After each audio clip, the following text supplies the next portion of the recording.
Welcome back. Just about everybody's thought about starting a business, at least I have, and it's a really exciting dream. You know, you really think you can do it, but it's really hard. Doesn't mean you'll start a successful business, but practice makes perfect, and it sure beats welfare, and we are here to help. If you think you're an entrepreneur, email us your idea, and we might give you a shot at facing the power panel. Tonight's entrepreneur, Matt Potts. He thinks he's about to revolutionize the flip-flop. Tonight's power panel, small business owner Amelia Antonetti, FTN financial columnist Lindsay Piegza, and small business consultant Ibang Ika. So Matt, make your pitch. Good evening. Yes, I have developed a ported footwear product. This is a footwear product with an interchangeable module that fits into a flip-flop. And the idea, though, is scalable to go on beyond flip-flops. I'll show the product right here. Essentially, it's the business proposition is it enables consumers to be hands and pockets free. This is the flip-flop, and here's how it works. This module inserts into the footwear. It snaps in directly, just like that. Boom. Head to the beach, on a cruise, poolside, just slip into your sandals, go out to the pool, to the beach, wherever. You got your money, everything you need there for drinks or whatever. You don't even have to think about it. Your hands and pockets free. All right, so that's the business proposition. So what about, you know, people immediately think, wait a minute, you're going to be putting things in your shoes. What about Richard Reed and the shoe bomber? Did that cross your mind? Well, it didn't until Richard Reed did what he did back in 2002. I mean, obviously the product was developed. I developed it because I needed a place to put stuff when I went to the gym. And that's how I conceived of the idea. So, you know, it was for the good, right? It's, you know, whoever invented the frying pan and invented it to cook, not to hit people over the head with. So, yeah, that's a good same point. thing, right? Although sometimes I like to use that frying pan with some people at work. Thank you for that reminder. Anyway, Amelia, what do you make of it? Okay, so I do like the concept, and I like the fact that it's patented. So that's what he's got going for him.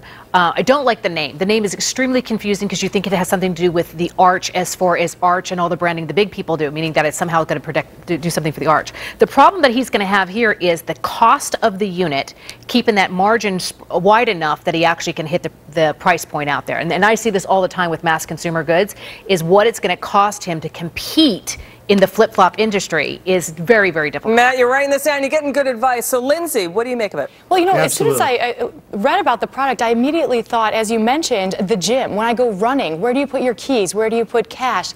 So I'd like to see it expand out into a full footwear, and also for kids. Right. When you send them out, I remember my mother used to send me with $5, $10 of emergency cash. You send a kid out with Matt, money in his shoe. You know, I'm always losing my wallet, my BlackBerry. Why don't you make a platform shoe where you can open it up and then you have... Absolutely, and that's the plan. To Really? and that's why this product is so great. It's scalable.